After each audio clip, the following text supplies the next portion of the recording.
Hello friends, welcome to my YouTube channel. विद्यार्थी मित्रांनो, आज मी तुमच्यासाठी खूप मोठी आणि चांगली अशी एक अपॉर्च्युनिटी, सुवर्ण संधी घेऊन आलेलो आहे.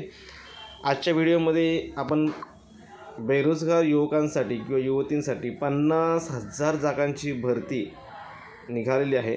त्याबद्दल आपण सविस्तर चर्चा किंवा संपूर्ण मार्गदर्शन आपण या व्हिडिओमध्ये करणार आहोत. त्यामुळे जर तुम्ही चॅनलवर नवीन असाल तर नक्की चॅनलला सबस्क्राईब करा आणि पुढे तुमच्या मित्रांपर्यंत शेअर करायला विसरू नका, जेणेकरून तुम्हाला नवनवीन व्हिडिओज अशीच खूप चांगल्या मोठ्या सुवर्ण संधी तुम्हाला तुमच्या मोबाईलवर तुम्हाला मिळून जातील.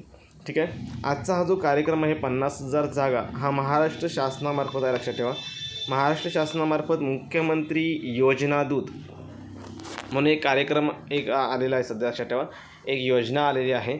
आता मुख्यमंत्री योजना दूत याच्यामार्फत एकूण 50,000 युवकांना इथे काय सांगा नोकरीची संधी मिळणार आहे, आणि ती देखील आपल्या गावातच. ठीक आहे. हा GR केव्हाचा आहे बघा, तर 7 ऑगस्ट 2024चा GR आहे. ठीक आहे. याच्याबद्दल आपण सविस्तर माहिती बघूया आपण. आता या GRची नेमकी संकल्पना काय, प्रस्तावना काय आहे ती बघा आपण. महाराष्ट्र शासनाच्या कौशल्य रोजगार उद्योजकता व नाविन्यता विभाग आणि मुख्यमंत्री जनकल्याण कक्ष यांच्यामार्फत संयुक्तपणे मुख्यमंत्री युवा प्रशिक्षण योजना, ओके, मुख्यमंत्री युवा प्रशिक्षण योजना आहे, राबविण्यास दिनांक 9 जुलै 2024 रोजी शासन निर्णयानुसार मान्यता देण्यात आली आहे. सदर शासन निर्णयाकडे परिच्छेद क्रमांक 6 हे काय महत्त्वाचं नाही. आता हा जो GR आहे ना, तुम्ही टेलिग्रामला ऑलरेडी टाकणारच आहे. तुम्हाला टेलिग्रामची लिंक तुम्हाला डिस्क्रिप्शनमध्ये मिळून जाईल. ठीक आहे. महत्त्वाच्या गोष्टी तेवढ्याच आपण बघूया. एकूण जागा किती आहेत बघा, 50,000 जागा आहेत. किती सांगा, 50,000 जागा आहेत. आणि तुम्हाला इथे जर ॲप्लाय करायचं असेल, लक्षात ठेवायचं एज लिमिट लक्षात ठेवा, कमीत कमी 18 ते 35 वर्षापर्यंत तुम्ही काय सांगा ॲप्लाय करू शकता. 18 ते 35 वर्ष एज लिमिट आहे. आणि दुसरी गोष्ट, शैक्षणिक क्वालिफिकेशन ही डिग्री पाहिजे, काय सांगा ग्रॅज्युएशन पाहिजे. हे आपलं सगळं पुढे बघायचं आहे, पण हे बेसिक गोष्टी आहेत. लक्षात ठेवा, 18 ते 25 एवढं वय मर्यादा असली पाहिजे आणि डिग्री तुमच्याकडे असली पाहिजे. जर तुमच्याकडे डिग्री असेल तर तुम्ही या पोस्टला तुम्ही ॲप्लाय करू शकता. ठीक आहे. आता पुढे बघा, शासन निर्णय तुम्हाला जस्ट सांगितलं मी. एकूण 50,000 जागा आहेत. 50,000 योजनादूत निवडण्यासाठी 2024-25 या आर्थिक वर्षात मुख्यमंत्री योजनादूत कार्यक्रम सुरू करण्यात आलेला आहे. ठीक आहे. आता कार्यक्रमाची ठळक रूपरेषा काय ती बघूया. महाराष्ट्र शासनाच्या महिला व जनसंपर्क महासंचालनालय आणि मुख्यमंत्री जनकल्याण कक्ष यांच्यामार्फत संयुक्तपणे मुख्यमंत्री योजनादूत कार्यक्रम राबविला जाणार आहे. कोणामार्फत सांगा, महाराष्ट्र शासनाच्या माहिती व जनसंपर्क महासंचालनालय आणि मुख्यमंत्री जनकल्याण कक्ष. ठीक आहे. हा कार्यक्रम राबवला जाणार आहे.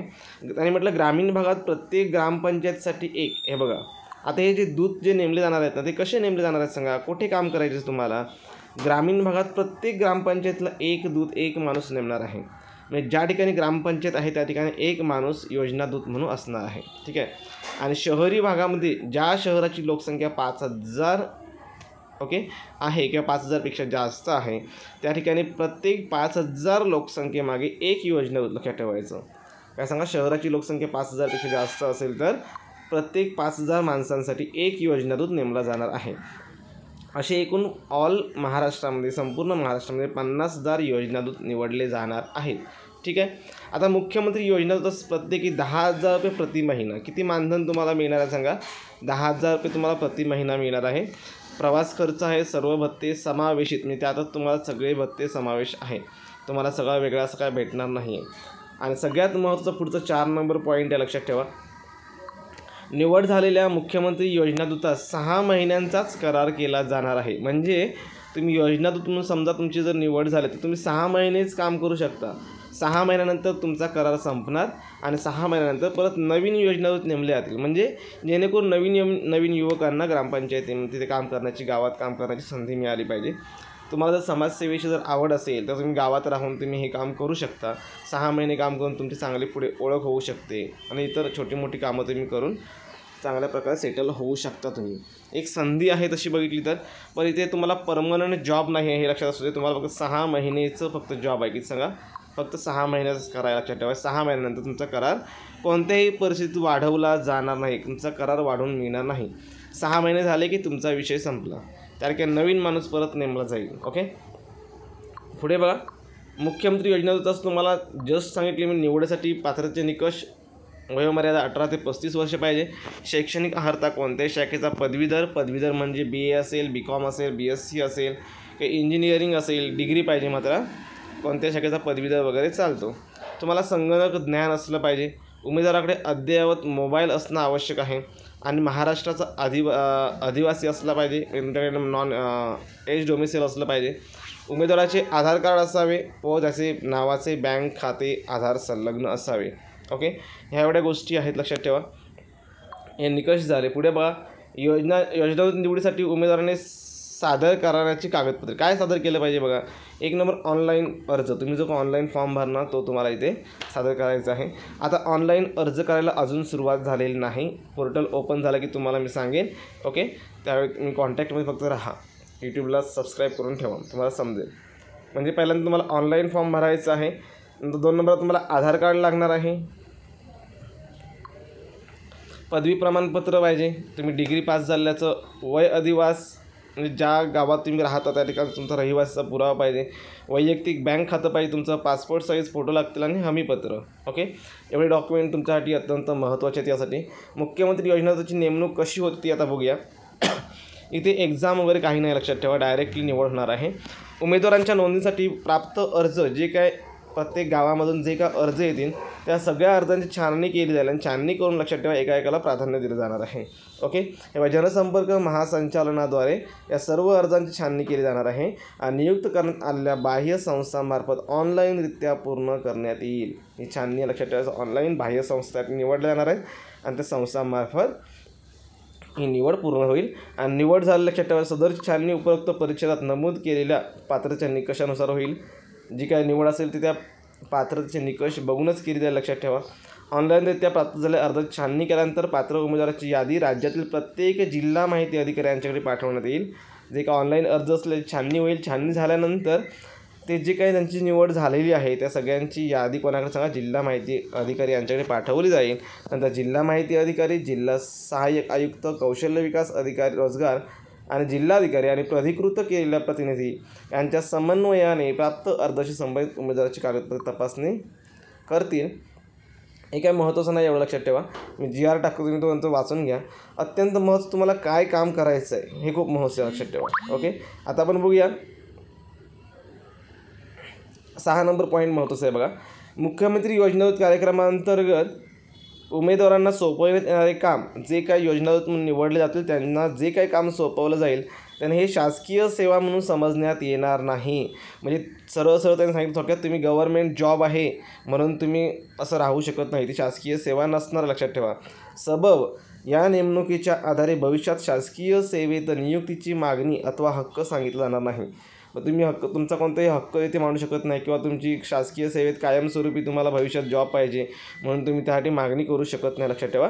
असं हमीपत्र तुमच्याकडून घेतलं जाणार आहे.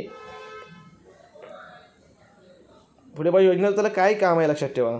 आता हे जे योजनादूत नेमले जाणार त्यांची कामं काय आहेत, तर योजनादूत संबंधित जिल्हा माहिती अधिकारी यांच्या संपर्कात राहायचं आहे. कोणा सांगा, जिल्हा माहिती अधिकारी यांच्या संपर्कात राहून ज्या काही सरकारची योजना आहे त्या योजनांची पूर्ण माहिती घ्यायची. मी ती स्वतः माहिती देणार तुम्हाला. तीच योजना तुम्हाला तुमच्या गावात पोचवायची आहे. प्रत्यक्षित योजनादूतांनी त्यांना नेमून दिलेल्या ठिकाणी समक्ष जाऊन त्यांना ठरवून दिलेली कामे पार पाडणे त्यांच्यावर बंधनकारक राहील. म्हणजे सांगा, तुम्हाला ते जे कोण माहिती अधिकारी असेल ते तुम्हाला कामं नेमून देतील. त्या एरियात आपण जायचं, ते आपण त्या योजनेची परिपूर्ण माहिती द्यायची. ओके, आणि ते काम पार पाडणं हे तुमच्यासाठी बंधनकारक असणार आहे. योजनादूत राज्य शासनाच्या विविध योजनांचे प्रचार व प्रसिद्धी करताना ग्रामपातळीवरील यंत्रणांशी समन्वय करून शासनाच्या योजनांची घरोघरी माहिती होईल यासाठी प्रयत्न करेल. म्हणजे शासनाच्या सगळ्या योजना तुम्हाला घरोघरी पोहोचवायच्या आहे, तसं तुम्हाला तसा प्रयत्न करायचा आहे. पुढे बघा, योजनादूत दर दिवशी त्यांनी दिवसभर केलेल्या कामाचा विहित नमुन्यातील अहवाल तयार करून तो ऑनलाईन अपलोड करतील. त्याने काय म्हटलं, योजनाचं काम काय सांगा, दर दिवशी तुम्ही जे काय काम कराल ते तुम्हाला ऑनलाईन अपलोड करायचं आहे. आणि ऑनलाईन अपलोड करताना त्याचा अहवाल त्यांनी दिलेल्या फॉर्मॅटमध्येच पाहिजे, नमुन्यामध्येच पाहिजे. त्यांनी दिलेल्या नमुन्यात तयार करायचा आणि त्यांच्या साईटवर जाऊन ऑनलाईन तो अपलोड करायचा. त्याच्याबद्दल तुम्हाला पूर्ण ट्रेनिंग देतात, काय एवढा मोठा विषय नाही. पुढे बघा, योजनादूत त्यांना सोपविलेल्या जबाबदारीच्या स्वतःच्या स्वार्थासाठी किंवा नियमबाह्य कामासाठी उपयोग करणार नाही. जी काही योजना असेल ती योजना तुमच्यावर जे काही काम सोपवलं जाईल त्याचा फायदा तुम्ही स्वतःसाठी किंवा स्वतःच्या स्वार्थासाठी नियमबाह्य पद्धतीने करायचं नाही आहे. ओके, तसं झालं तर तुम्हाला जबाबदारीतून मुक्त करण्यात येईल, म्हणजे तुम्हाला त्या कामावरून काढण्यात येईल. लक्षात ठेवा. योजना अनधिकृतरित्या गैरहजर म्हणजे तुम्ही काय म्हणतो आपण गैरहजर म्हणजे रजा न घेता समजा स्वतःहून तुम्ही डायरेक्ट गैरहजर राहिलात किंवा जबाबदारी सोडून गेल्यास त्याला मानधन अनुज्ञेय राहणार नाही, म्हणजे त्याला मानधन मिळणार नाही. तुम्ही समजा जेवढे दिवस ॲबसेंट असाल तेवढ्या दिवसाचे पैसे तुमचे कट होणार. तुम्हाला रोज गावात हजर राहिलंच पाहिजे, लक्षात ठेवा. ओके, 6 महिन्यासाठी. बाकीची माहिती काय एवढी महत्त्वाची नाही आहे, तुम्ही सर्व माहिती वाचा. ओके, ऑनलाईन अर्ज करायला अजूनपर्यंत सुरुवात झालेली नाही आहे. ऑनलाईन अर्ज करायला सुरुवात झाली की मी यूट्यूबला टाकेन किंवा टेलिग्रामला टाकेन. यूट्यूब चॅनलला तुम्ही सबस्क्राईब करून ठेवा. ओके, यापेक्षा जर अधिक तुम्हाला काय माहिती हवी असेल तर तुम्ही डिस्क्रिप्शन बॉक्समध्ये जाऊन मला कमेंट करून सांगा. ठीक आहे, आपण आता या ठिकाणी थांबूया. व्हिडिओ पाहिल्याबद्दल धन्यवाद आणि बेस्ट ऑफ लक.